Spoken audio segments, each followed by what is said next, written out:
ফকরুল সাহেব আপনার বাসায় কাউয়া কাদের গেছেননি, ঠাকুর গায়ের বাসায় আপনি থাকতে তাউরে দেশনি।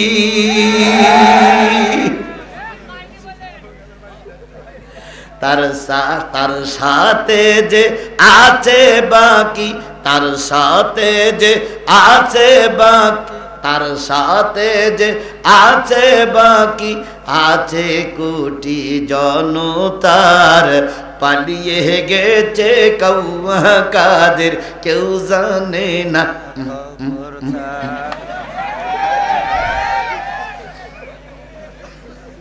কথা কি বাড়াই বললাম না ঠিক বললাম?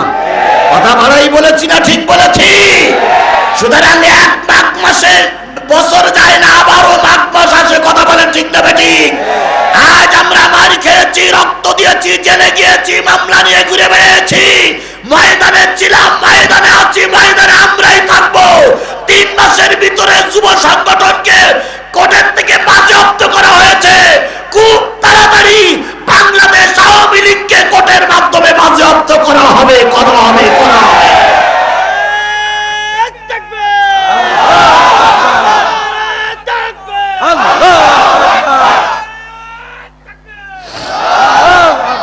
বন্ধুগণ, লোক কম হয়েছে, তাতে কি হয়েছে? ওয়াজ কম হবে না, ওয়াজে কোনো ছাড় হবে না। কথা বলে ঠিক না ঠিক?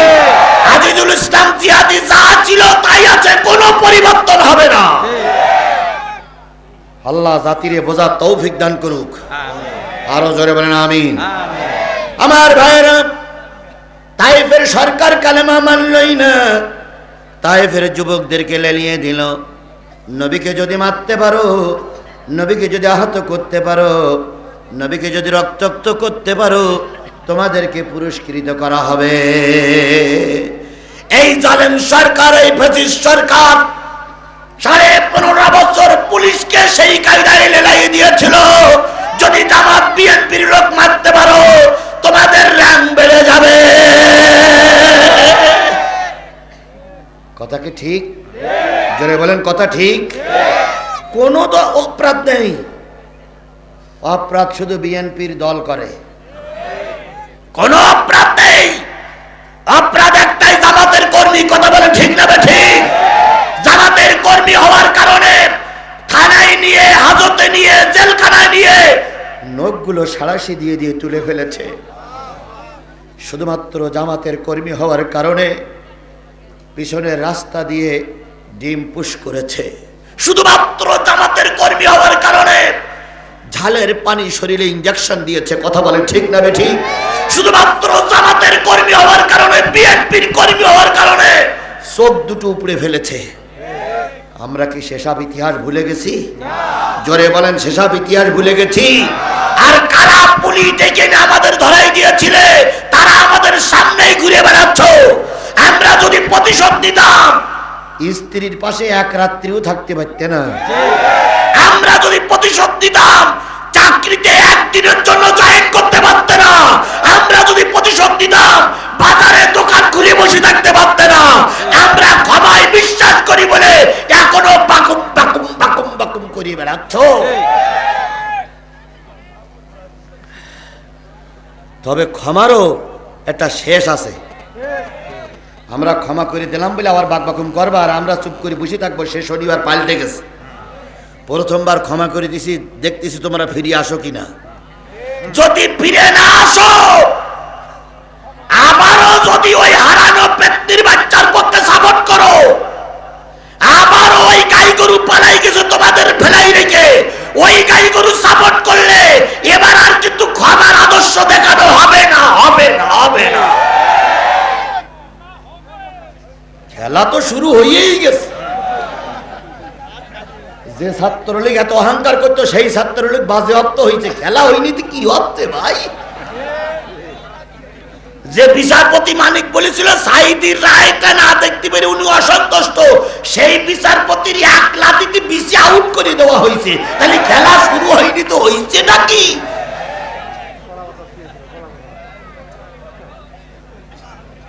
বিসি একটা আউট হয়ে গেছে না? এখন হাসপাতালে কাঁদতেছে আমি যে কি করলাম বাইরে আর আউট করার জন্য আমরা বসে আছি। আমার ভাইরা, মস্তান বাহিনীর লড়াই দেওয়া হলো, নবীকে মারলেই র্যাঙ্ক বেড়ে যাবে। মস্তান বাহিনী প্যাকেটের ভিতরে পাথর নিল, হাতে লাঠি নিল। যে নবীর চেহারার দিকে তাকাইলে মানুষের পেটে ক্ষুধা থাকে না, সেই নবীর দিকে পাথর মারতে শুরু করলো।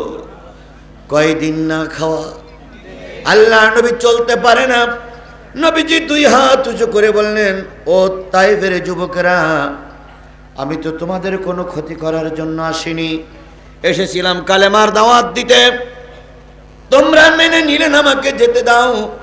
কে কার কথা শুনে সরকারের লেলাই দেওয়া বাহিনী নবীজির পর আক্রমণ শুরু হলো। কিছু দূর যাওয়ার পরে নবীজি ভুট হয়ে পড়ে গেছে।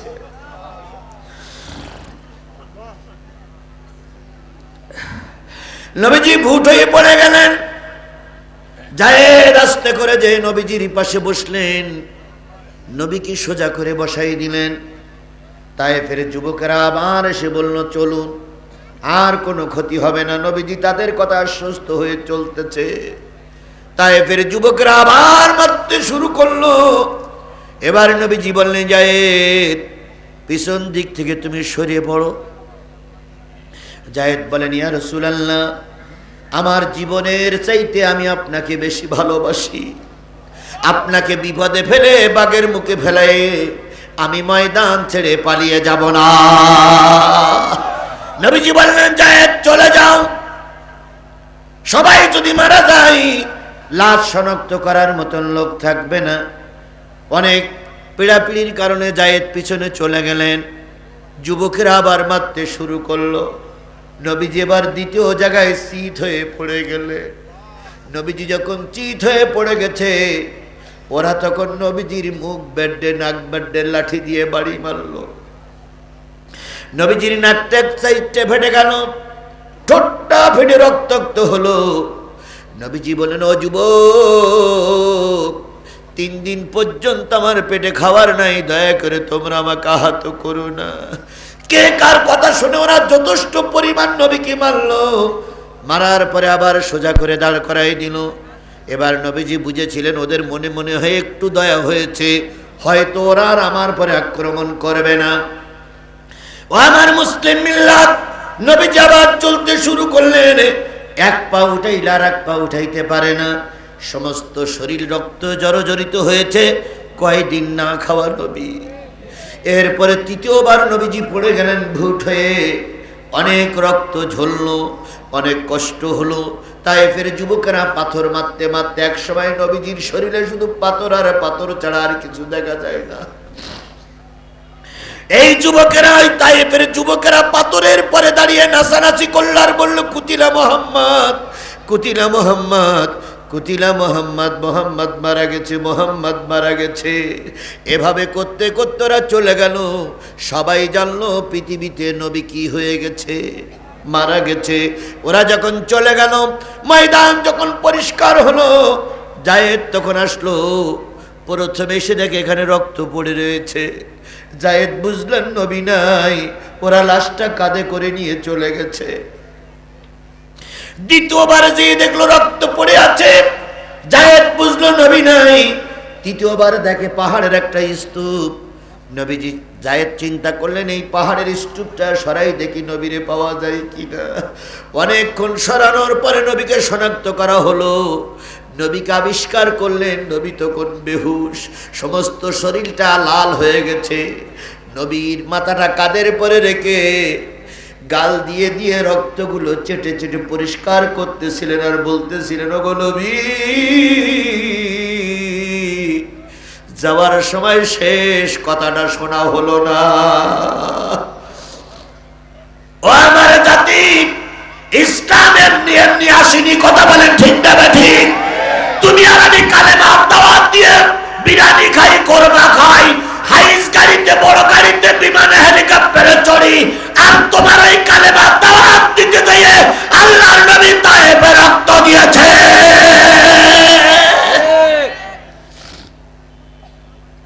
আজকে আমরা মামার বাড়ির মতো নতুন ইসলাম পেয়েছি। কথা বলেন ঠিক না বেঠিক? যে যেভাবে পারতেছি সে সেইভাবে ইসলাম তার পক্ষে বিপক্ষে কাজ করতেছি, কিন্তু আল্লাহর নবী দাওয়াত দিতে দিয়ে কত কষ্ট করেছে। জায়েদ বলেন, আমি রক্তগুলো পরিষ্কার করতে করতে এক সময় নবীর আবিষ্কার করলাম। নবী এক সময় চোখ মেলে তাকালেন, জায়েদের মুখের কাছে মুখ রেখে বলতেছে, জায়েদ 3 দিন পেটে কোনো খাবার যায় না, ওরা আমাকে মেরেছে, একটু দয়া ওদের মনে হলো না? ওরা কি আছে না পালাই চলে, ওরা কি আছে না চলে গেছে? জায়েদ বলেন, ইয়া রাসূলুল্লাহ ওরা চলে গেছে। নবীজি বললেন, জায়েদ একটু উপরে তাকায়, উপরে উঠে তাকায় দেখো ওরা আছে না চলে গেছে। ওরা যদি সংবাদ পায় নবীজি আছে, আবারও যদি মারে, এবার আর মনে হয় আমি বাঁচতে পারবো না। ও মুসলমান, একই কালেমা দাওয়াত দিয়ে নবীজি তায়েফে রক্ত দিল, আর তুমি আর আমি এই কালেমার দাওয়াত দিয়ে কতটুকু কাজ করেছি আল্লাহর কাছে কৈফিয়ত দেওয়া লাগবে। কালেমা তো একটাই, উনি বলেছিলেন লা ইলাহা ইল্লাল্লাহ মুহাম্মাদুর রাসূলুল্লাহ। আমরা তো সেই কালেমা পড়ি, লা ইলাহা ইল্লাল্লাহ মুহাম্মাদুর রাসূলুল্লাহ। এক কালেমায় রুটি রুজিয়ার, এক কালেমায় ফাঁসি, এক কালেমায় রুটি রুজিয়ার, এক কালেমায় ফাঁসি। কোন কালেমায় থাকবে তুমি জানাও জগতবাসী। এক কালেমায়, এক কালেমায় রুটি রুজিয়ার, এক কালেমায় ফাঁসি। হেফাজতের টুপিওয়ালা, চারমানের টুপিওয়ালা, জামাতের টুপিওয়ালা, তাবলীগের টুপিওয়ালা ভাইদের কাছে আমার প্রশ্ন, তোমরাও যে কালেমা পড়ো, আল্লামা সাঈদীও সেই কালেমা পড়েছিল। আল্লামা সাঈদী 13 বছর জেল কাটলো, তোমাদের নামে মামলা হয় না। তাহলে বুঝতে হবে আল্লামা সাঈদীর কালেমা আর তোমাদের কালেমা এক হচ্ছে না। নিশ্চয়ই কোন জায়গায় ভাগ আছে। কথা বলেন ঠিক না বেটি?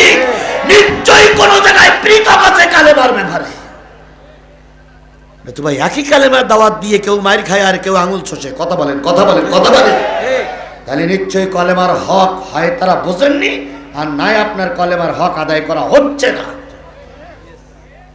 পাশাপাশি 2 মসজিদের ইমামতি করে 2 মৌলবী।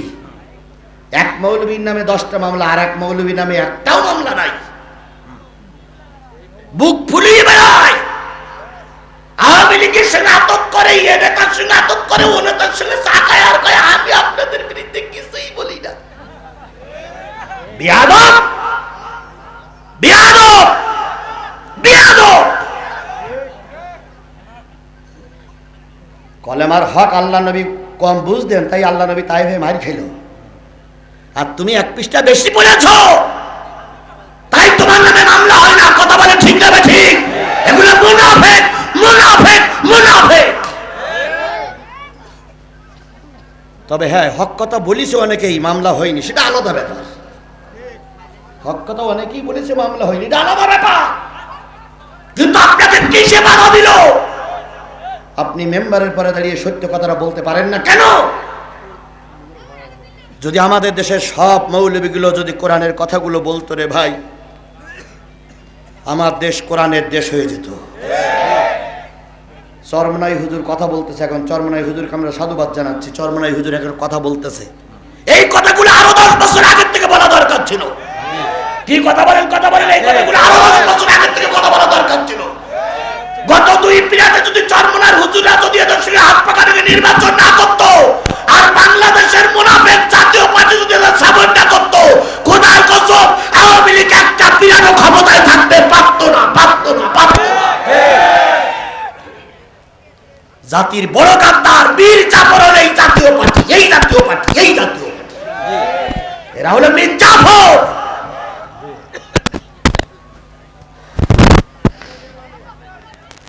খারাপ লাগতেছে? কিচ্ছু বলার নেই, আমার কিচ্ছু করার নেই। আমি কিন্তু নতুন আসমান থেকে নাজিল হইনি, আমি কিন্তু দুবলা ঘাসের মতন ফুলে উঠিনি। আমি বিগত 15-20টা বছর বগুড়ার মাটি চষে বেড়াচ্ছি। কথা বলেন ঠিক না বেঠিক?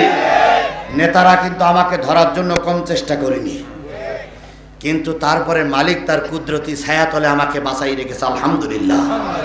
আমার ভাইয়েরা, যেহেতু সময় খুব কম, আমি আগেই বলি 2 ঘন্টা কথা না বললে আমার মনে তৃপ্তি লাগে না।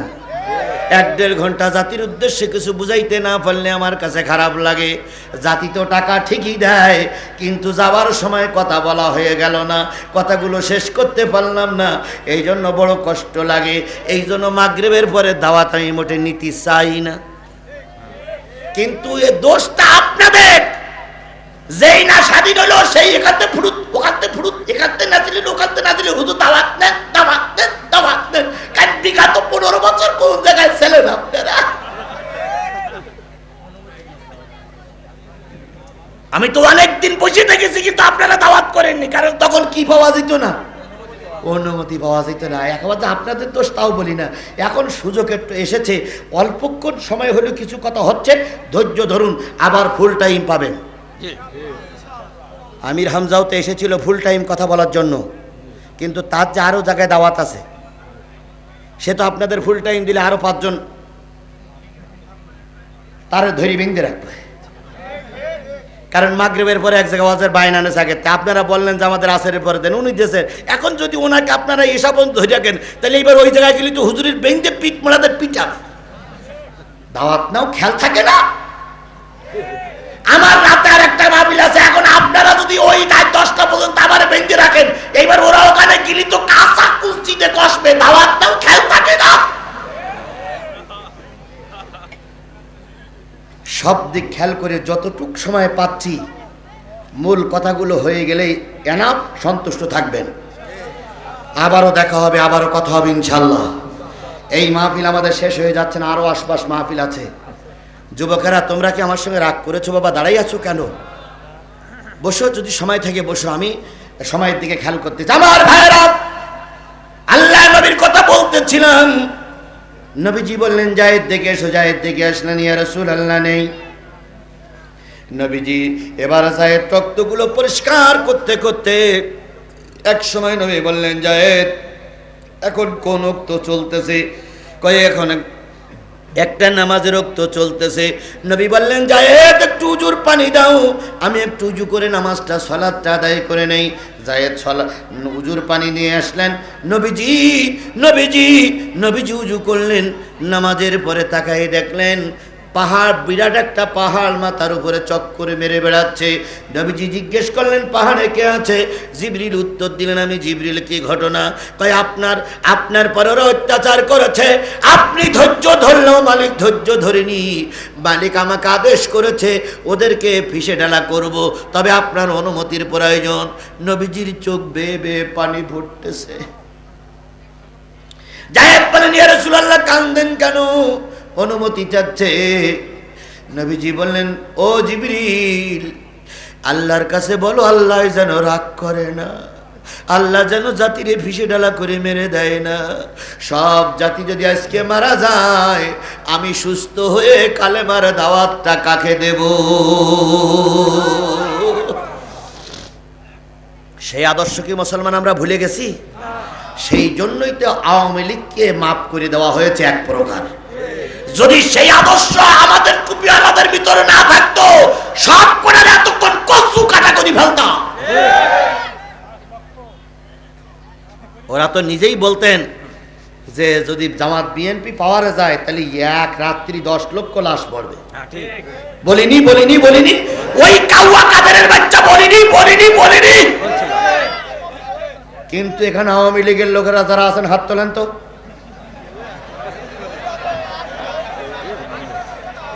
আওয়ামী লীগের লোক আছেন কারা? হাত তোলেন না। আওয়ামী লীগ করেন বলে হাত তুলতে বলতেছি না। আপনি হাত তুলে বলুন তো, বিএনপি জামাত এখন গোটা বাংলাদেশে পাওয়ারে কয়টা লোকরে মেরে আমরা লাশ করেছি? আপনি হাত তুলে বলুন তো। মঞ্চে কেউ থাকলে বলুন তো, বাপের বেটা। পৃথিবীর বাংলাদেশের ইতিহাসে জানে বগুড়ার মাটি হলো জামাত বিএনপির ঘাঁটি। এ কথা কিন্তু গোটা বাংলাদেশের লোক জানে। কথা বলেন ঠিক না বেঠিক? যে বগুড়ার মাটি হলো বিএনপি জামাতের ঘাঁটি, সেই বিএনপি জামাতের লোকরা যদি এক আজকে রাত্রি ডিসিশন নেয়, আগামীকাল রাত সকালবেলা অন্তত এক বগুড়ায় 50,000 লাশ ফেলাই দিতে পারি। কিন্তু আমরা তো ক্ষমায় বিশ্বাসী, আমরা তো লাশ ফেলানোর পক্ষে নই। আমার কথা কি বুঝেছেন? কারণ নবী প্রতিশোধে বিশ্বাস করেননি, আমরাও প্রতিশোধে বিশ্বাস করি না।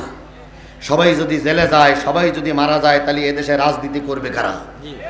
আপনি আওয়ামী লীগ, আপনার রাজনীতি করার অধিকার আছে। আপনি বিএনপি, আপনার রাজনীতি করার অধিকার আছে। আমি জামাত, আমার রাজনীতি করার অধিকার আছে। কথা বলেন ঠিক না বেঠিক?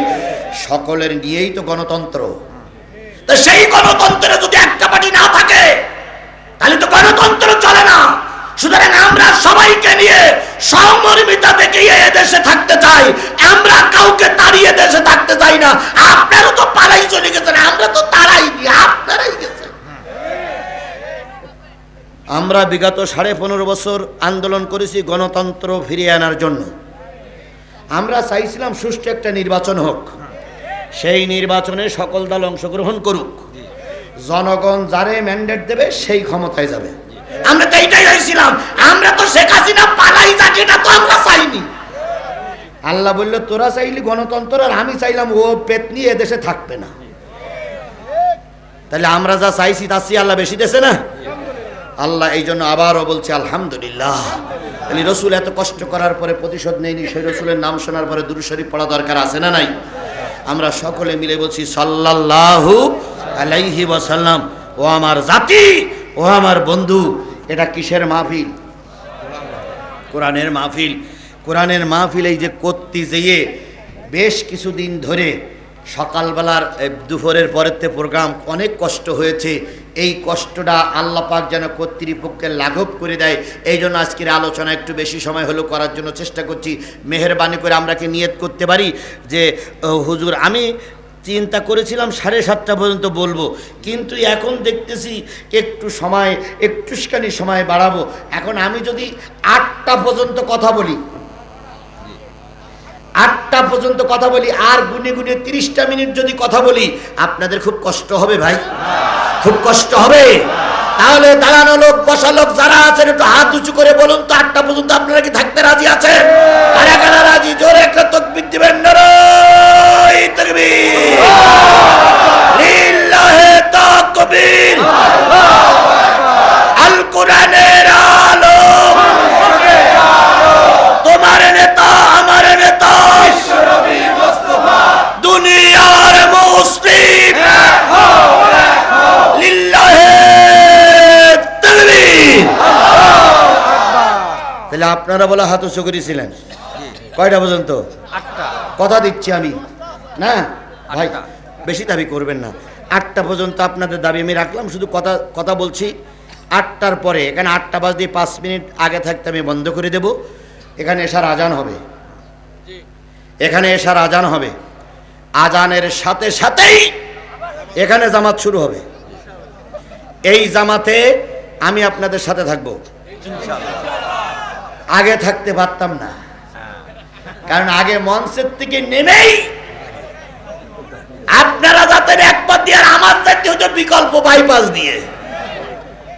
অনেক সময় রাস্তায় কাদা, এই সুজন, এই নাসির মাইক, নাসির, এই সুজন, এরাই হলো এই এলাকা আমার রাহাবার। অনেক সময় এই একজন ভান্ডারী, অনেক সময় মোটরসাইকেল যাওয়ার পথ নেই, ওরা আমাকে ঘাড়ে করে উঁচু করে রাস্তা পার করত। সেই দিন কি এখন আর আছে? জোরে বলেন আছে? তাহলে এখন আমাদের সুবর্ণ সুযোগ। এখন জামাতের নামাজ এখানেই হবে ইনশাআল্লাহ। কোন বাতিলের আমাদের দিকে বেকা চোখে তাকাতে পারবে না। যেটা বেকা চোখে তাকাবে তার চোখটা তুলে ভারতের দাদার কাছে বানিয়ে দেবো। আল্লাহ আমাদের কবুল করুক। আরো জোরে, আরো জোরে। বন্ধুগণ, আসরের নামাজের পরে কালেকশন হয়েছে, এটাও ঠিক। কর্তৃপক্ষ বারবার কাগজ কলম নিয়ে বসে আছে, কেন বলেন তো? ওনাদের যে টাকা আদায় হয়েছে, খরচের টাকা এখনো উঠিনি। আচ্ছা, পকেটে আর কি 10-20 টাকার টাকা হবে ভাই? হবে? আছে আছে আছে আছে। ও ভাই, ওরাদের যদি কালকে যদি ক্ষতিগ্রস্ত হয়, কালকে যদি এখানে ঋণ থাকে, তাহলে আগামী বছর ওরা চিন্তা করবে যে মাহফিল দিয়ে ঋণী আসি, তাহলে আর বড় বড় বক্তাদের ঋণী লাভ কি, ও সেই রুনালা এলান নিয়ে আসি, তাই মনে করবে না ভাই? আরে বাবা, যুবক মানুষ করতেই তো পারে।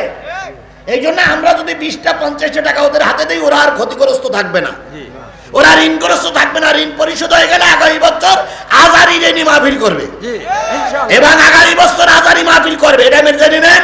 আজারি আগামী বছর গোটা দেশে মাহফিল করবে। তো সেই আজারি ঋণী মাহফিল করতে গেলে আজকের এবছরের ঋণটা তো পরিশোধ করা দরকার। এখন দোয়া করলে কি ঋণ পরিশোধ হবে? এদের হাতে কিছু খরচের টাকা দিতে হবে, 10 টাকা 20 টাকা 50 100 200 500 1000 2000 5000 10000 যা পারি। এখন আপনারা যারা এই দেখেন, এই মুরব্বী, এই মুরব্বী, মুরব্বী,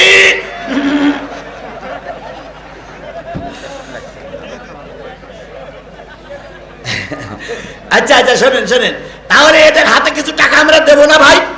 যারা হাত উঁচু করেছিলেন সবাই পকেটে হাত দেন তো, আমিও দেই, দেখি খুঁজে দিতে পাওয়া যায় কিনা। হাত দেন, সবাই হাত দেন, সবাই হাত দেন, সবাই হাত দেন, হাত দেন, পকেটে হাত দেন, পকেটে হাত দেন।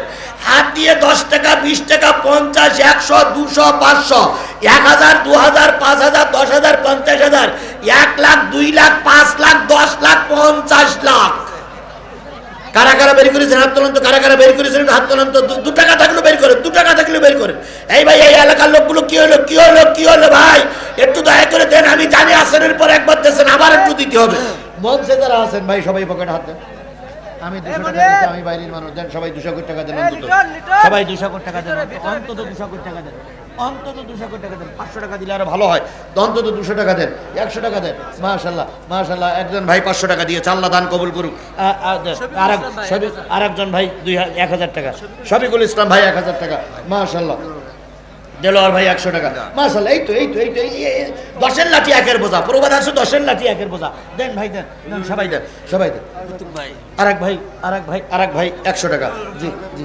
আরেক ভাই 50, আরেক ভাই 100, আরেক ভাই 100। মাশাআল্লাহ মাশাআল্লাহ মাশাআল্লাহ, জাযাকাল্লাহ জাযাকাল্লাহ, খৈরান খৈরান খৈরান। দেন, আরো দেন, আর কেউ নেই, আর কেউ নেই, আর কেউ নেই। মাশাআল্লাহ মাশাআল্লাহ, 200 টাকা। আল্লাহু আকবার, আল্লাহ কবুল করুক। ভাই ভাই, আমি এই 15-20টা মিনিট একটু বসি, আর একটা সুসংবাদ দেই। জেলা মিশক কই প্রতিনিধি একটা আজগর ভাই, আচ্ছা হচ্ছে, দেবো, সময় দেবো ইনশাল্লাহ।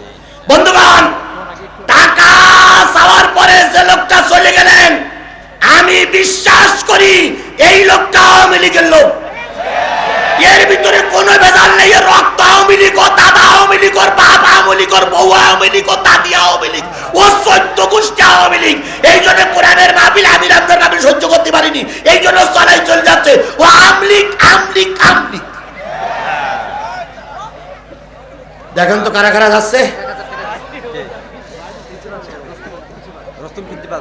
রুস্তম প্রিন্সিপাল স্যার, কাহালুর রুস্তম প্রিন্সিপাল স্যার, জি স্যার, আপনার সাথে কথা হইলে আগের দিন। জি, আমার কাহলেতে এটা মাহফিল আছে 29 তারিখ।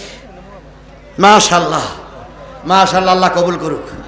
আরে বগুড়ার মানুষ আমি চিনি, 2-4 জন আওয়ামী লীগ করতে ওরাই চলে যাচ্ছে। তাছাড়া বগুড়ার লোক বিএনপি জামাতের লোক, কথা বলে ঠিক না ঠিক? এদের কাছে তাহাজ্জুদ পর্যন্ত আজ করব, তবু এরা ময়দান ছেড়ে দেবে না, এটা আমি জানি। কিন্তু ওই 2-4 জন ভেজাল তো থাকেই।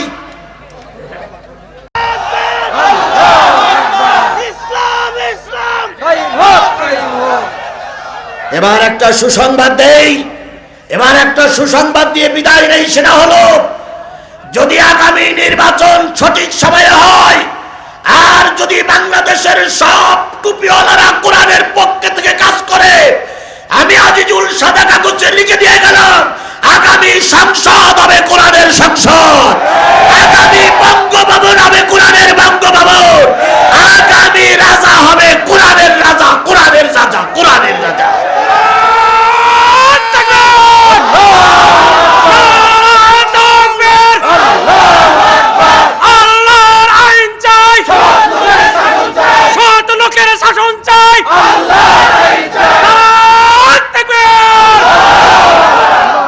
আমাদের রাজনৈতিক সহপাঠী, রাজনৈতিক বন্ধু হলো বিএনপি। কথা বলেন ঠিক না বেঠিক? বিএনপির নেতা কর্মীরা যারা এখানে বসে আছেন, আপনারা আমাদের ভাই, আমরা আপনাদের ছোট ভাই। আপনারা বড় দল, এটা আমরা স্বীকার করি, আমরা ছোট মানুষ, আমরা ছোট দল। আপনার সঙ্গে আমার কোনো দ্বন্দ্ব নেই, কারণ আপনি রাজপথে মামলা খেয়েছেন, আমিও রাজপথে মামলা খেয়েছি। মামলা দিয়েছে এই ফেরাউনের বাচ্চারা, কথা বলেন ঠিক না বেঠিক? সুতরাং আমরা তাদের মোকাবেলা করার জন্য দুই পার্টি এক। এখানে কারোর কোনো ভেদাভেদ করা চলবে না, চলবে না, চলবে না। যদি আমরাই নিজেরাই ভেদাভেদ করি, ওই আওয়ামী লীগ আবার আমার এখানে মাথা উঁচু করবে, কথা বলেন ঠিক না বেঠিক? সুতরাং বিএনপির ভাইদেরকে আশ্বস্ত করতে চাই, সিনিয়র নেতা, কেন্দ্রীয় নেতারা যেটা সিদ্ধান্ত দেবে আপনিও মেনে নেবেন, আমরাও মেনে নেব। আমরা কথা দিচ্ছি কেন্দ্রীয় নেতাদের বিপক্ষে আমরা যাব না, যাবার প্রশ্নই ওঠে না। অন্য দল কেন্দ্রীয় নেতার বিরুদ্ধে মিছিল মিটিং করে, কিন্তু আমরা কেন্দ্রীয় নেতার কথা মেনেই চলি 100%, 100%, 100%। 64টা জেলা সহ কি বলে জেলা ভাগ করে বোধহয় 84টা জেলায় 84টা জায়গায় আমির নির্বাচিত হয়েছে। 84টা জায়গায় আমির, নতুন আমির নির্বাচিত হয়েছে, জেলা আমির। একটা জায়গায়ও কোনো প্রতিবাদ সভা হয়নি, কথা বলে ঠিক না ঠিক? একটা জায়গায়ও কেউ মিছিল করেনি আমির মানি না, আমির মানি না। কোনো জায়গায় মিছিল হয়েছে? এর নাম ইসলামী আন্দোলন, এর নাম ইসলামী আন্দোলন, এর নাম ইসলামী আন্দোলন। নতুন নতুন থানায় খেয়াল করে, নতুন নতুন থানায় আমিরে জামাত নির্বাচিত হচ্ছে, থানা আমির। একজন থানা আমির ছিল দীর্ঘ 15 বছর, তাকে নামিয়ে আর একজন থানা আমির নির্বাচন করা হয়েছে। ওই থানা আমির কি গুলুট পাকাই বলেছে যে ওই থানা আমিরকে মানি না? একটা জায়গায় দেখান আপনি। এর নাম আনুগত্য, এর নাম ইসলামী আন্দোলন। আর সেই আন্দোলন আমি নিজেকে সমর্থ করতে পেরেছি, এই জন্য মহান মালিকের কাছে শুকরিয়া আদায় করি। আল্লাহ, তুমি জালেমের খাতায় রাখুনি, বাতিলের খাতায় রাখুনি, আমাকে কোরআনের রাজ কায়েম করার একটা দলের ছোট্ট একটা কর্মী হিসেবে কবুল করেছো। আলহামদুলিল্লাহ, আলহামদুলিল্লাহ, আলহামদুলিল্লাহ। বিএনপি ভাইদের আবারও বলি, আপনার বগুড়া বিএনপির মাটি, আমরা আপনাদের সহযোগিতায় থাকবো, আমরা আপনার বিরোধিতা করব না। সুতরাং আসুন আমরা মিলেমিশে দেশটারে গড়ে তুলি, আল্লাহ আমাদের কবুল করুক। আরো জোরে বলেন আমিন। আমি আপনাদের খেদমতে সূরা জুমার থেকে 2টা আয়াত তেলাওয়াত করেছি, কতটুকু বলতে পারবো আমি জানি না। আয়াত তেলাওয়াতকৃত আয়াতের সরল ব্যাখ্যা বা এর সারমর্ম হলো জান্নাতে যাবে কারা। কথা কি বোঝা গেছে? আচ্ছা, আপনারা 1 2 3 4 5 পিছনের কোন একদল লোক দাঁড়িয়ে আছেন। আচ্ছা, আপনারা জাহান্নামে যাবেন কারা কারা, একটু হাত তোলেন তো। গরম নেই তো? জাহান্নামে যাওয়ার লোক আছেন এর ভিতরে? নেই। জান্নাতে যাবেন কারা কারা, একটু হাত তোলেন তো। জান্নাতে যেতে চান কারা কারা? ওরে বাপ রে বাপ, যে এখন এসে নামাজ পড়িনি সেও জান্নাতে যাবে। আল্লাহ আপনাদের কবুল করুক। মামুনুল হকের একটা ওয়াজ আমি নকল করে শোনাচ্ছি, বেশ কিছু মাহফিল আজকেও শোনাচ্ছি।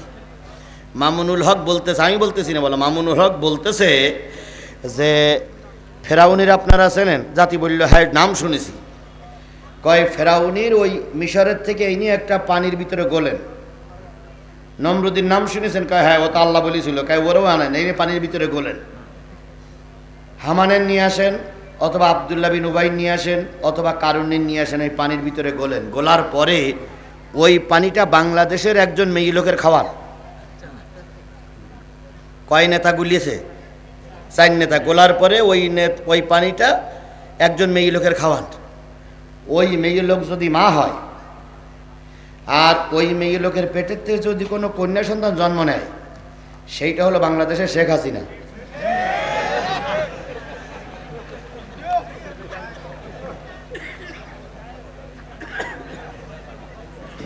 কার ওয়াজ রিলে করলাম?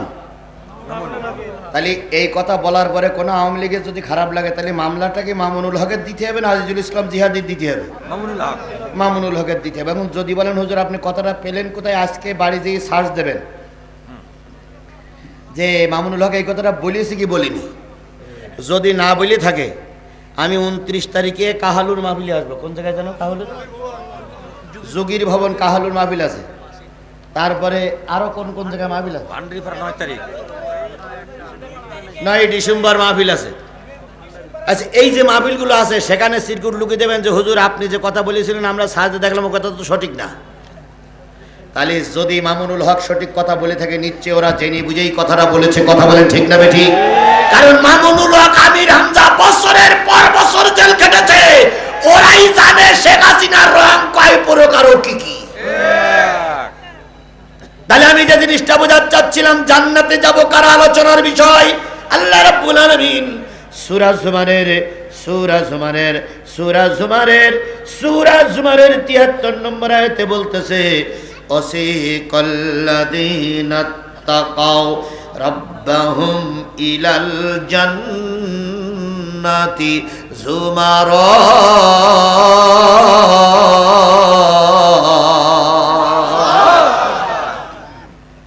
ওয়াসিকাল্লাযীনা তাকাও রাব্বাহুম, যারা রবের ভয় করে, যারা রবের আনুগত্য করে, রবের বিধান যারা মেনে চলে, এই জাতীয় একদল মানুষকে আল্লাহ পাক কিয়ামতের দিন জান্নাতের দিকে নিয়ে যাবে। সুবহানাল্লাহ বলেন। তাহলে আল্লাহর ভয় যাদের অন্তরে আছে তাদেরকে আল্লাহ পাক কোথায় নিয়ে যাবে? ভাই উঠলেন যে ভাই, দুইজন লোক, ওটা তো ভালো লক্ষণ নেই। ওনারা মনে হয় আমারে জি না না ওরাম না বলি ভাই, ওরাম না বলি ভাই। জি ওনাকে ওনাদের আল্লাহ হেফাজত করুক। আচ্ছা বলুন তো, এখন যদি উনি মসজিদে যেই নামাজ পড়ে, যে দুজন লোক চলে গেলেন, ওই দুজন লোক যদি মসজিদে যেই নামাজ পড়ে, এত বড় জামাত কি পাবে? পাবে? ওনারা তো চলে যাচ্ছেন, ওনারা তো নামাজি, দেখলি মনে হইলে আল্লাহ আল্লাহ মানুষ। ওনারা যে দলের হোক, তাই জামাতের হোক, বিএনপির হোক, আর আওয়ামী লীগের হোক, আর হেফাজতের হোক, আর সর্বনাই হোক, আর মোট বাবা তাবলিগ হোক, যে কোনো একটা দলের লোক, ওনারা বলেন তো এইরকম বড় জামাত ওনারা মসজিদে করতে পারবে? পারবে না। তাহলে ওনারাই বলেন, তাবলিগের ভাইরা বলেন, চরমনার ভাইরা বলেন, যে জামাতে যত লোক বেশি হয় সেই জামাতের পরে আল্লাহর রহমত থাকে। কথা বলেন ঠিক না বেঠিক? তাহলে আমরা এই বিরাট জামাত থেকে অন্তত নামাজটা পড়ে যাই। সব বক্তারা সব শ্রোতার কাছে ভালো লাগে না, সব বক্তারা সব শ্রোতার মন জয় করতে পারে না। কারণ তাই যদি হয় তাহলে সে হবে গোলালু। হক কথা বললে কিছু লোক বেজার হবে কি হবে না? অবশ্যই হবে। কিছু লোকের খারাপ লাগবে, সে লাগুক আর না লাগুক সেটা পরের কথা। কিন্তু আমি বলতে চাই জামাতে নামাজটা অন্তত পড়ে যান। আমি তো সময় বেঁধেই দিয়েছি না ভাই, যদি ৮টার পরে ১ মিনিট চলে যাই তখন আপনি বলতে পারবেন যে হুজুর আপনি টাইম বেঁধে দিয়েছিলেন, আমার জবানেরই দাম নেই, তাহলে আপনার পিছনে নামাজ পড়ি কি হবে? কিন্তু আমি তো এখন ৮টা পার করিনি। বসুন। আল্লাহ রাব্বুল আলামিন বলতেছে, একদল তাকওয়াবান লোকদেরকে কোথায় হাঁকাই নেবে? তাড়িয়ে নিয়ে যাওয়া হবে সম্মানের সহিত। তাড়ানোর ভাষা কিন্তু দুইটা। একটা হলো আওয়ামী লীগের পুলিশ এসে বলতেছে, হুজুর পাইছি আর ছাড়বো না। এটা হলো আওয়ামী লীগের পুলিশ আর আওয়ামী লীগের নেতাদের কথা। আর বগুড়ায় এক ভক্ত স্বর্ণের দোকানে আছে, রাতুল বলে নাম। উনি আমাকে বগুড়ার মার্কেটে, সপ্তপদী মার্কেটের ভিতরে পেয়েছে। পেয়ে উনি আমাকে জড়াই ধরেছে, বলতেছে, হুজুর অনেকদিন আপনারে খুঁজি, আপনারে পাই। আশ্চর্য ব্যাপার, আপনি একজন প্রধানমন্ত্রী, যেভাবেই হোক প্রধানমন্ত্রী হয়েছেন আপনি, তাই চুরি করি হোক আর টাকা মন্ত্রী। আপনি একজন প্রধানমন্ত্রী হয়ে একটা মানুষের গলায় চুরি দিতে পারে, এটাই নিপুণের চাইতে আরো নিকৃষ্ট। খালেদা জিয়ার নামে মামলার রায় হলো, খালেদা জিয়া দেশ ছেড়ে পালাই চলে গেছিল। এতক্ষণ এরশাদের অনেক কথাবার্তা বললাম, এরশাদের রায় হলো, এরশাদ কি পালাই চলে গেছিল? বাংলাদেশ জামাত ইসলামের শীর্ষস্থানীয় ১০-১৫ জন নেতাকে হয় আমৃত্যু কারাদণ্ড দিল, নাই জেলখানায় মারল, নাই ফাঁসির কাস্টে ঝুলাই মারল। জামাত ইসলাম কি দেশ ছেড়ে পালাই চলে গেছিল? জোরে বলেন, পালাই চলে গেছিল। আর তোমরা আওয়ামী লীগের ক্ষমতা চোখ দেখাও, তোমাদের নেত্রীও উড়ে চলে গেল, একবারও চিন্তা করলো না গাই গরু চলে যাচ্ছে, বাসুদের কি হবে?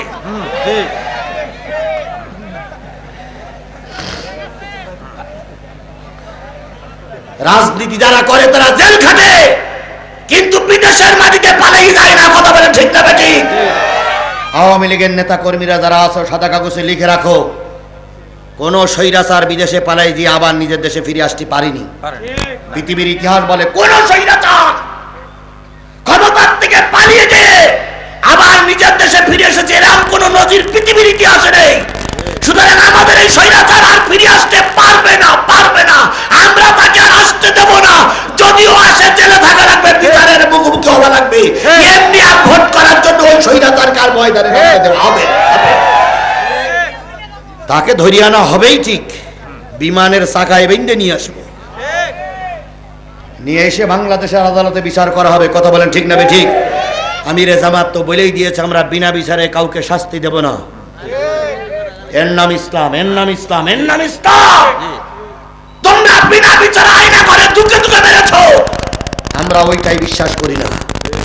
তোমার আদালতের মাধ্যমে বিচার হবে, সুষ্ঠু বিচার হবে। তুমি দোষী হলে শাস্তি পাবা, নির্দোষ হলে খালাস পেয়ে যাওয়া। তবে দোষী যদি নাই হবে, মিডিয়ার হত্যা ঘটালো কারা? দোষী যদি নাই হবে, হেফাজতের আলেমদের গুলি করে ফেললো কারা? দোষী যদি নাই হবে, সাইদির রায়ের পরে 300 লোককে গুলি করে ফেললো কারা? দোষী যদি নাই হবে, এই সংস্কার আন্দোলনে 1500 যুবককে গুলি করে মেরেছে এই হায়নার পার্টি। আমি জানি আমার এই কথাগুলো কিছু লোকের খারাপ লাগে, এটা আমি জানি কিছু লোকের খারাপ লাগে। কিছু লোক সমালোচনাও করে যে হুজুর তাফসীর মাহফিল করতে এসে কি বলা কওয়া শুরু করেছে। এ কথাগুলো আমাকে বলতেই হবে, কারণ আমার মনে বুক ভরা ব্যথা, আমার মনে বুক ভরা ব্যথা। যত কষ্ট আমাকে ওরা দিয়েছে, অন্য কোন আলেমকে দিয়েছে কিনা আল্লাহই ভালো ভালো জানে। বক্তৃতা জগতে আমার মতন এত মামলা খাওয়া হুজুর, আমার মতন এত মামলা খাওয়া হুজুর বাংলাদেশে কয়জন আছে আল্লাহই ভালো জানে। হয়তো 2-1 নামে 2টা 3টা 4টা মামলা থাকতে পারে, আমার নামে 20টা মামলা। এত মামলা কোন হুজুরের আছে আমি জানি না। আমার মনের কথাগুলো যখন প্রকাশ করি তখন এমনি আমার ব্যালেন্স ঠিক রাখতে পারি না। নেতৃবৃন্দ বারবারই বলে, ভাই একটু ঠান্ডা মাথায় বলেন, ঠান্ডা মাথায় বলেন। কথাগুলো আমার ব্রেনে থাকে, কিন্তু যখন ওদের অত্যাচারের কথা মনে হয় তখন আমি এমনি ঠিক থাকতে পারি না। দারুণ কষ্ট লাগে ভাই, ওরা আমাদের কম অত্যাচার করেনি। কথা বলেন, কথা বলেন, কথা বলেন। আমার ভাইয়ের সামনে রাজা আব্দুল কাদের মোল্লা ভাইয়ের ফাঁসির রায়, ফাঁসি দেবে আর মাত্র 3 ঘন্টা সময় বাকি আছে, কি 2 ঘন্টা সময় বাকি আছে। জল্লাদেরা যেয়ে বলতেছে, স্যার আপনার এই কয়টার সময় ফাঁসি হবে, তৈরি হন। আব্দুল কাদের মোল্লা ভাই বললেন, আমি একটু গোসল করলাম। আব্দুল কাদের মোল্লা ভাই গোসলে গেলেন, গোসল করে উজু করে কোরআন তেলাওয়াত করতে বসলেন। কিছু নফল নামাজ পড়লেন, নফল নামাজ পড়ে তেলাওয়াত করতে বসলেন। তেলাওয়াত করতে করতে জল্লাদেরা যেয়ে বলতেছে, আর আধা ঘন্টা বাকি। উনি আবার নতুন গোসলখানায় গেলেন, বাথরুম সারলেন, উজু করলেন। এবার নতুন পাঞ্জাবি পায়জামা যা ছেলেরা দিয়ে আসছিল তাই পরলেন, মাথায় একটা সাদা টুপি পরলেন। টুপি পরার পরে জেলখানার দরজার কাছে এসে দাঁড়াই আছে। জেলখানার দরজার সামনে কখন তালা খুলবে দাঁড়িয়ে আছে। জল্লাদেরা কয়েক মিনিট আগে যে তালা খুলে দিল আর বলতেছে, স্যার আপনি কি প্রস্তুত? আব্দুল কাদের মোল্লা ভাই মিসকে হাসি দিয়ে বলতেছে, আমি অনেক আগেই প্রস্তুত। আল্লাহ, কাদেরকে তোমরা মুত্তাকি ভাবো, কাদেরকে তোমরা পীর ভাবো? যদি পীরের সিলসিলা বজায় রাখতে হয়, বাংলাদেশের সবচেয়ে বড় পীর হলো আল্লামা সাঈদী। উনি ছিলেন আধ্যাত্মিক জগতের মানুষ। কথা বলেন ঠিক না ঠিক? উনি যে কথাগুলো বলেছে সব কথাগুলো হাড়ে হাড়ে কাজে লেগেছে না লাগেনি? উনি বলেছিলেন অত্যাচার বন্ধ করো, নতুবা এমন এমন এমন সময় আসবে পালানোর জন্য ইঁদুরের গর্ত খুঁজে পাবা না। এখন তাই হচ্ছে কি হচ্ছে না, হচ্ছে কি হচ্ছে না, হচ্ছে কি হচ্ছে না। উনি বলেছিলেন মৌলবাদীদের বেশি তাড়াহুড়ো করে না, মৌলবাদীদের বেশি গালিগালাজ করে না, মৌলবাদীরা আছে গাছের গোড়ায়। 12 কোটি মুসলমান যদি গাছের গোড়া ধরে নাড়া দেয়, তোমরা হলে একাবাদী ভারত যেই পারবা, কিয়ামতের আগে আর আসতে পারবে না। কোন দেশে যেই পড়িছে? সেই ভারতে। আধ্যাত্মিক জগতের পীর যদি মানতে হয়, আল্লামা সাঈদীকে মেনে চলা উচিত। আমার ভাইরা, আমি কথা শেষ করতে পারবো না, বিদায় কিছু কথা বাদ রাখতেছি। সেটা হলো আব্দুল কাদের মোল্লা ভাই জেল খুলে দিল, জেলখানার গেট খুলে দিল। উনি সবার আগে আগেই যাচ্ছে। 2 জন জেলার 2 জন জল্লাদ হাত এঁটে ধরে বলতেছে, স্যার এই পর্যন্ত 23 জন লোকের ফাঁসি দিয়েছি। সবার ফাঁসির আগে কেউ পরিবারের কথা ভাবে, কেউ কান্নাকাটি করে, কেউ বা আবল তাবল বলে। একটা লোককে ব্যতিক্রম দেখলাম, আপনার মনের ভিতরে কোনো চিন্তার রেশমাত্র নেই। আপনি হাসতে হাসতে জেল ফাঁসির কাজটির দিকে যাচ্ছেন, তাও আমাদের আগে। উনি বললেন, ভাই আমি যা দেখতেছি তোমরা তা দেখতেছো না।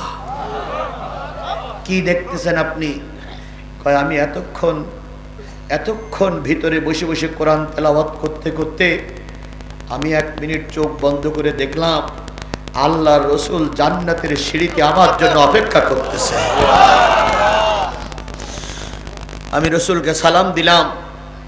রসুল বললেন, আব্দুল কাদের, 23টা বছর শহীদি মৃত্যুর জন্য নামাজে প্রার্থনা করেছ, আজকে তোমার শহীদি মৃত্যু আল্লাহ কবুল করে নিয়েছে। আমি তোমার জান্নাতের সিঁড়িতে তোমার জন্য অপেক্ষা করতেছি। তুমি যত তাড়াতাড়ি আসবা তত তাড়াতাড়ি তোমাকে নিয়ে আমি জান্নাতে প্রবেশ করব। আমি বললাম, ইয়া রাসূলুল্লাহ, জান্নাতের কি অবস্থা? নবীজি বলতেছেন, জান্নাতের ভিতরে তোমার জন্য